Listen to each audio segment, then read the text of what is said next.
We heard a series of thunderous bursts, unlike any of our submachine guns. The sound was heavy, dense, as if an entire wall of fire was collapsing upon us.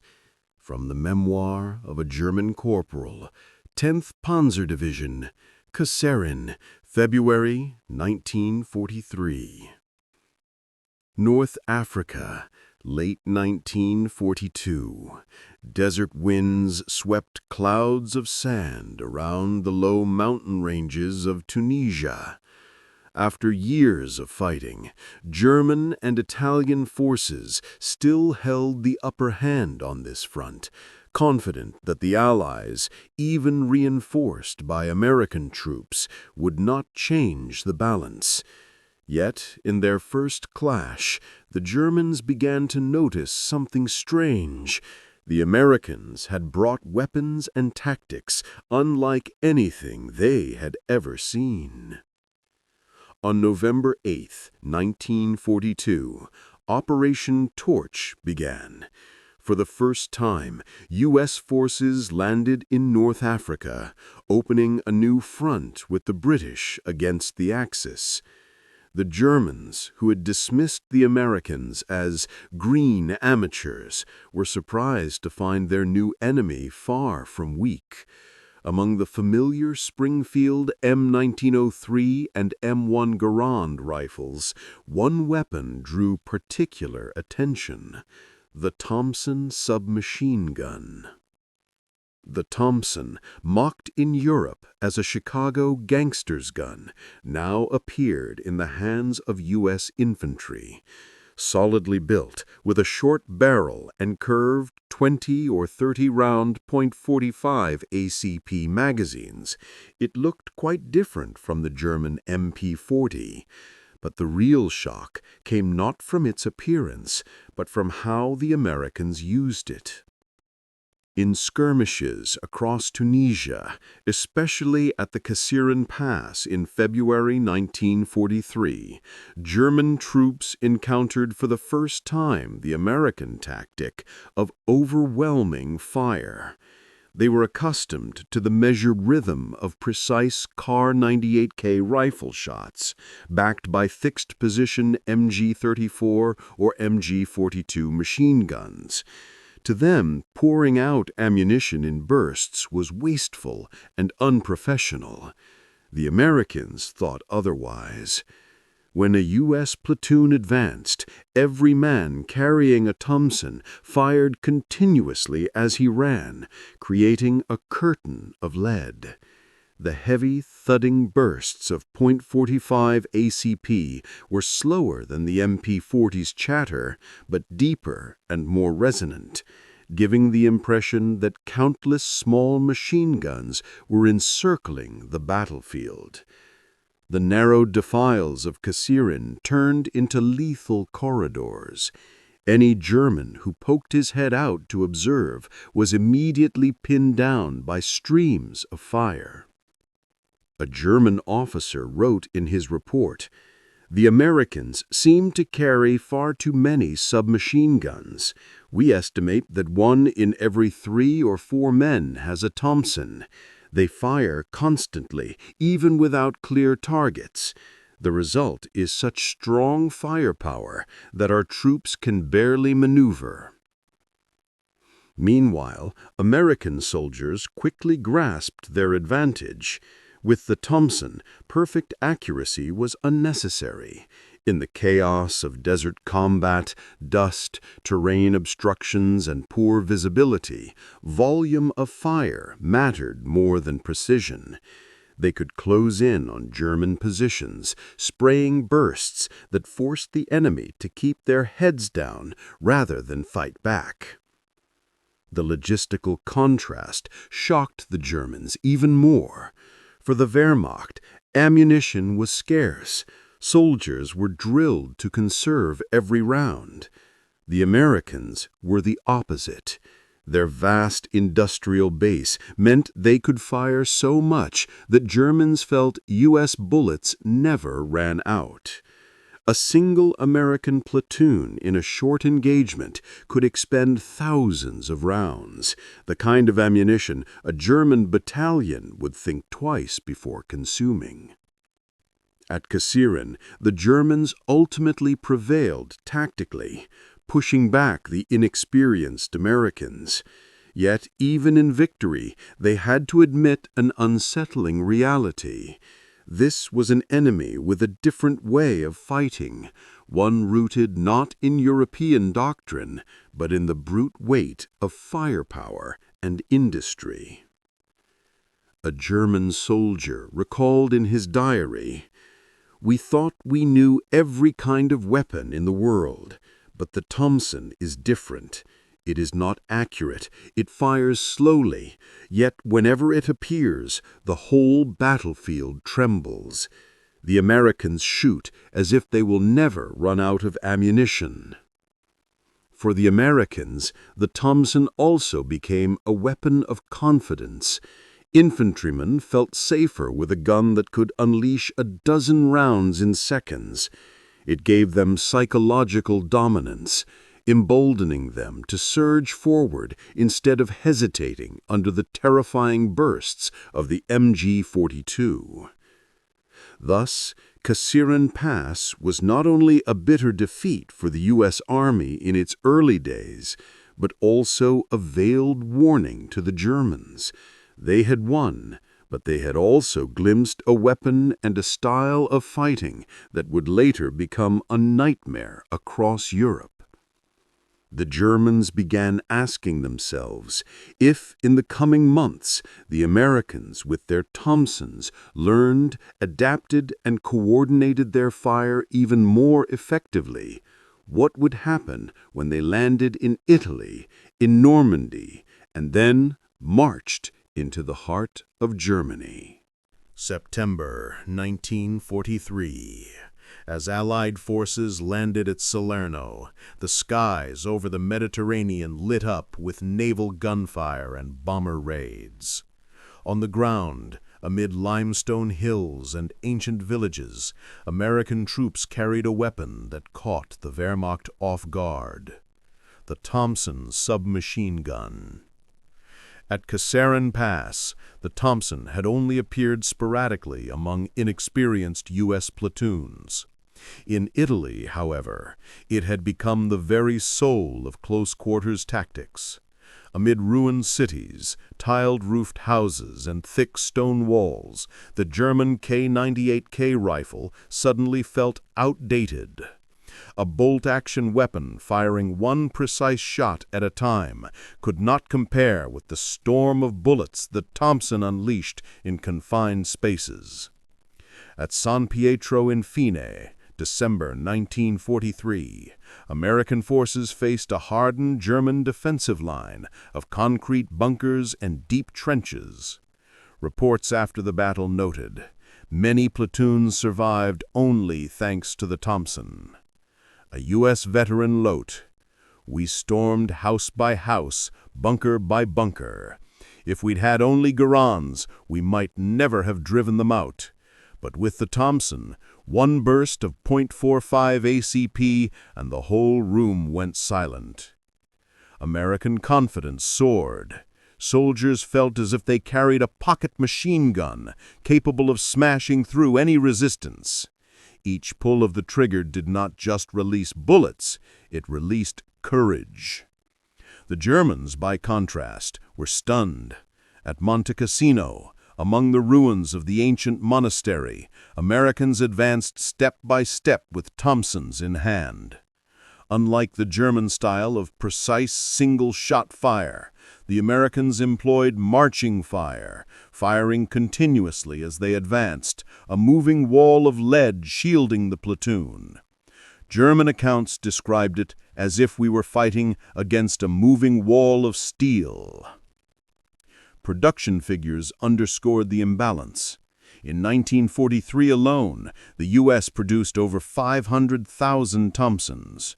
Germany, by contrast, had only fielded around 200,000 MP40s in total.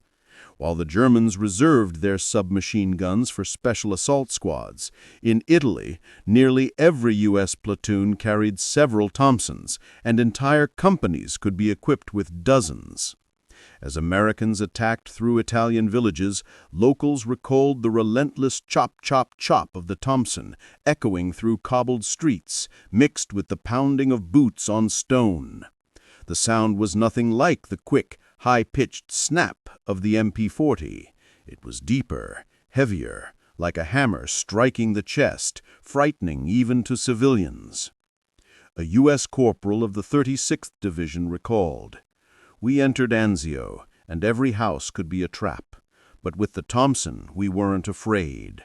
We fired through doors, through wooden walls, and within seconds the room was ours. The Thompson made me believe I could survive." Compared to German soldiers who rationed their 32-round MP40 magazines carefully, Americans enjoyed limitless supply. U.S. logistics turned Italy into a battlefield where submachine guns could roar all day without fear of running dry.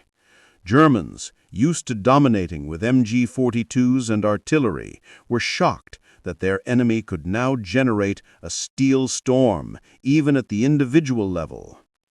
At Monte Cassino, U.S. troops often placed Thompsons in the hands of squad leaders, turning them into steel drills. In tunnels, just 2 Thompson gunners could lock down a dozen Germans, preventing counterattacks. At ranges under 50 meters, the Thompson reigned supreme. The starkest difference lay in morale. German troops, weary of static defense and dwindling supplies, grew disheartened. Americans, by contrast, grew ever more confident. They believed that with Thompsons they could even stand toe-to-toe against the dreaded MG-42, once thought impossible. The image of American soldiers advancing through smoke, firing non-stop, gave the impression of an unstoppable moving storm of steel. This pride echoed in letters home. One soldier wrote to his wife, "I carry a Thompson. It's heavy, but I love it. It never betrays me. When I pull the trigger, nothing in front of me stays standing." Even in German reports, the Thompson was mentioned with unease. The enemy employs short-barreled automatic weapons with great firepower. In urban combat, they hold overwhelming advantage. Our infantry must avoid close-quarters engagements with them. From San Pietro to Cassino, from Anzio to Rome, the Thompson was hailed as a symbol of American strength. It was more than a weapon. It was proof that the United States brought not only industrial might, but also an overwhelming will to fight. At this stage, the Wehrmacht still clung to confidence. In their MG-42s, in their layered defenses, in their battle-hardened experience. Yet in the minds of many German soldiers, a new fear was taking root. If the Americans kept flooding the battlefield with Thompsons, could the so-called miracle of blitzkrieg still hold them back? June 6, 1944. The skies over France shook. More than 150,000 Allied troops stormed the beaches of Normandy in Operation Overlord, the largest battle in human history. On Omaha, Utah, Juneau, Sword, and Gold, artillery shells screamed overhead, and sand mixed with blood.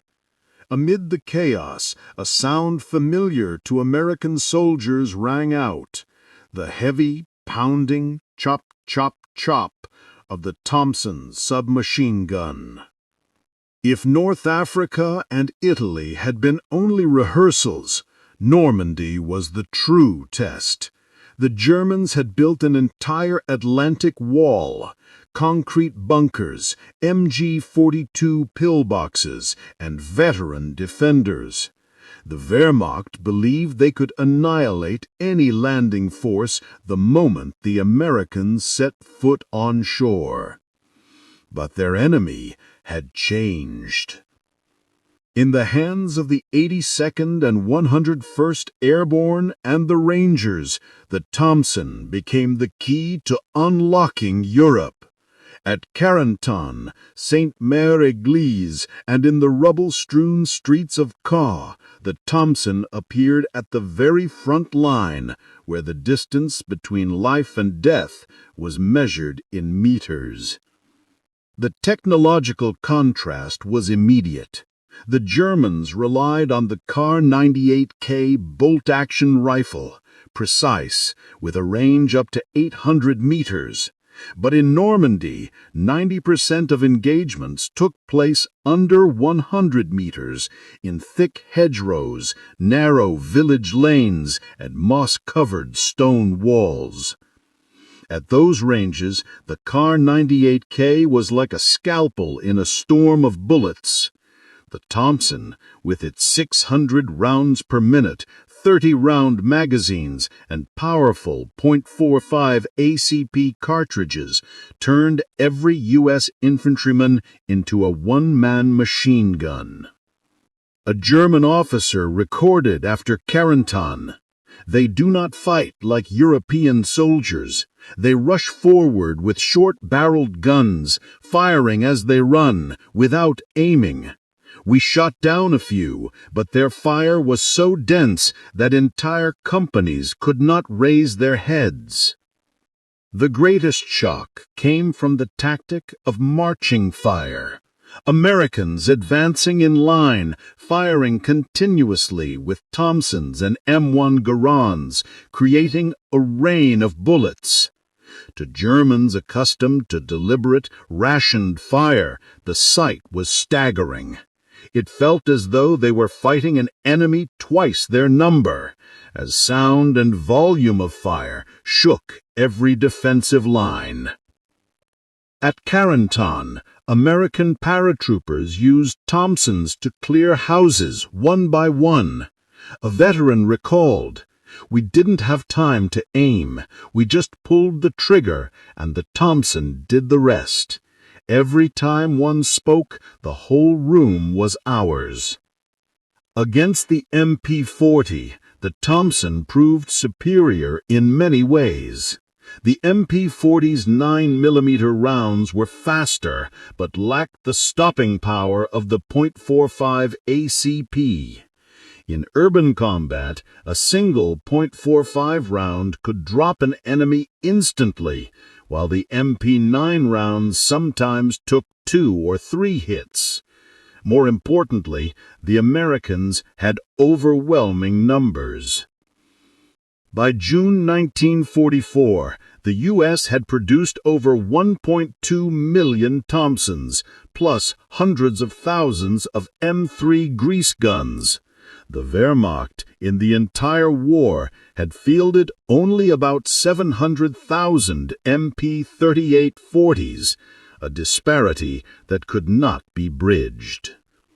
For American soldiers, Normandy was hell. Yet the Thompson was the weapon that let them hold ground and repel German counterattacks. A paratrooper of the 101st Airborne wrote in his diary, "We heard the MG-42 tearing the air, but we answered with the Thompson. I saw nothing but smoke and blood, but I knew, as long as I held the trigger, no one could come through that hedge." The Germans, once so proud of the MG-42, began to feel the balance shift. The MG-42 could fire 1,200 rounds per minute, but it needed a crew, a tripod, and belts of ammunition. The Thompson, by contrast, was carried by a single soldier, mobile, able to sweep a house or trench in seconds. Many German officers admitted their advantage was being eroded at the smallest level, the individual soldier. The tension only grew as Americans pushed deeper into the bocage. The hedgerows, thick as fortress walls, gave Germans confidence that they could hold. But the Thompson turned out to be the perfect weapon. spraying through leaves and brush, flushing out defenders. One German veteran confessed, "We thought the bocage was a natural fortress, but the Americans got closer than we expected, and when they opened fire, we had no chance." The Thompson made every hedge a killing ground. On the battlefield, emotions diverged. Americans carried a new confidence, while Germans lost the certainty that once defined blitzkrieg. Surprise, confusion, and even fear began to spread through the Wehrmacht ranks. On December 1944, the Ardennes forest lay buried in snow. Along the narrow, ice-coated roads, columns of German tanks and infantry poured down like a storm of steel. Hitler's last great counteroffensive, Operation Wacht am Rhein, known to history as the Battle of the Bulge, had begun. Amid that storm, the air thickened with gunpowder, the roar of panzer engines, and panic. American soldiers in small Belgian villages were suddenly thrown into a fight for survival. Outnumbered, taken by surprise, many units collapsed within the first hours. Yet in the chaos, one familiar sound rose above the din, the harsh, pounding daka-daka of the Thompson submachine gun. At Bastogne, one of the fiercest battlegrounds, Sergeant Paul Green of the 101st Airborne wrote in his diary, "I never thought a single gun could save an entire squad. We holed up in a stone house, and the Germans came swarming in. I had only 4 magazines left for my Thompson. When they broke down the door, I pulled the trigger, and the room turned into hell." In seconds, more than a dozen Germans fell, the rest scattering. The Thompson, once criticized as heavy and wasteful, suddenly proved the perfect weapon for close-quarters combat, where speed and sustained fire mattered far more than long-range precision. Across Ardennes towns, Americans turned every house into a fortress with their Thompsons. They didn't wait for the enemy. They burst through doors, charged across streets, firing and shouting, making the Germans believe they faced superior numbers. A Wehrmacht report later admitted, "The Americans fire as if they had an ammunition factory behind them. Every house spat a wall of fire. Our troops were stunned and could not close in." In the thick of night, the Thompson roared, echoed like war drums. It was nothing like the dry staccato cracks of the Kar 98K rifle or the sparse bursts of the MP40. One German soldier recalled, "When the Thompson opened up, you heard nothing else, just a continuous rip, as if the entire room was being shredded."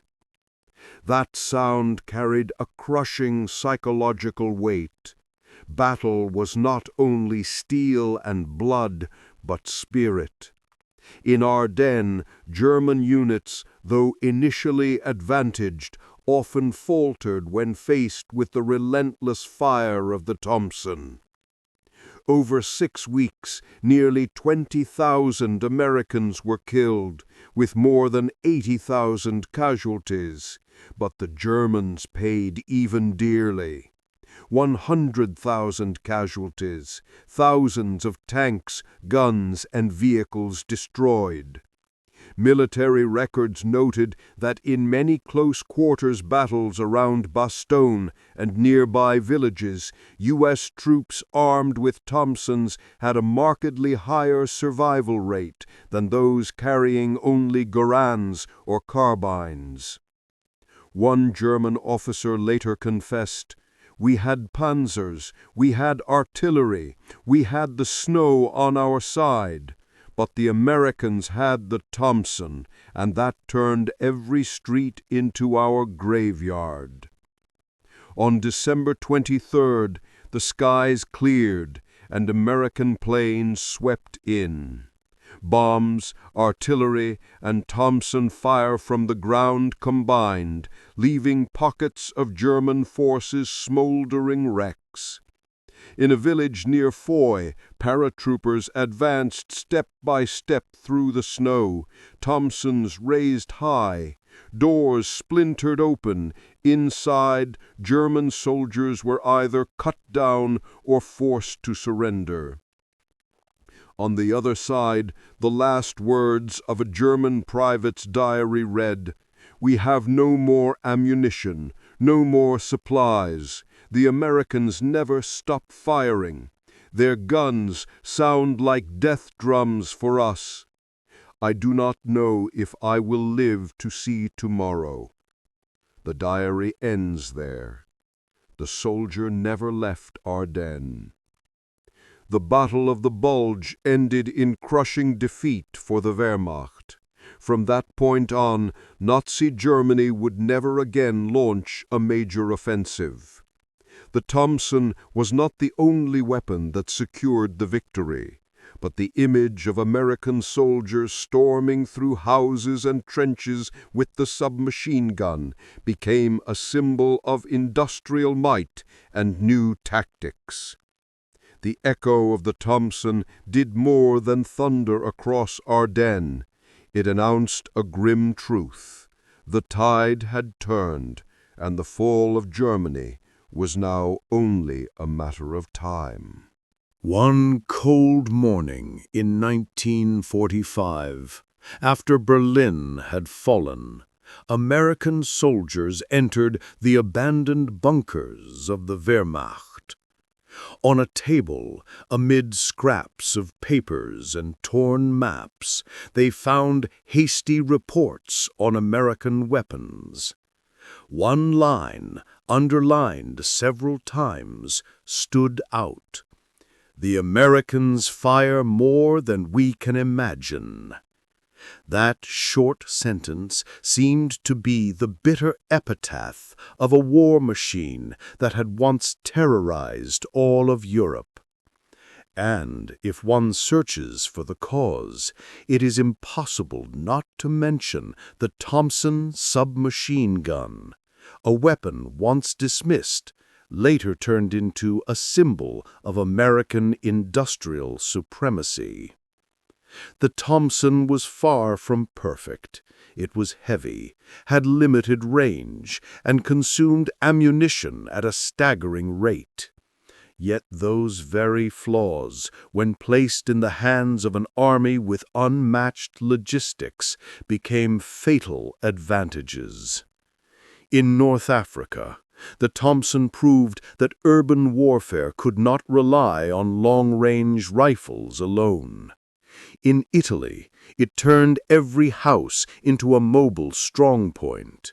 In Normandy, it kept U.S. troops alive in the savage close-quarters battles of the Bocage. And in the Ardennes, it spread terror among German troops as every street echoed with its relentless daka-daka. If the Garand rifle represented accurate, mid-range firepower, then the Thompson embodied close-range suppression, the strategy of fire more to survive. It marked a turning point in military thought, where Europe prized skill, precision, and conservation. America trusted in production and overwhelming expenditure. Many German veterans later admitted that the sound of the Thompson haunted them more than bombs. In their memory, it was not just a gun, but a symbol of the endless stream, an enemy army that never ran out of bullets, never ceased firing. One German officer wrote, "When we heard the Thompson, we knew we had lost the initiative.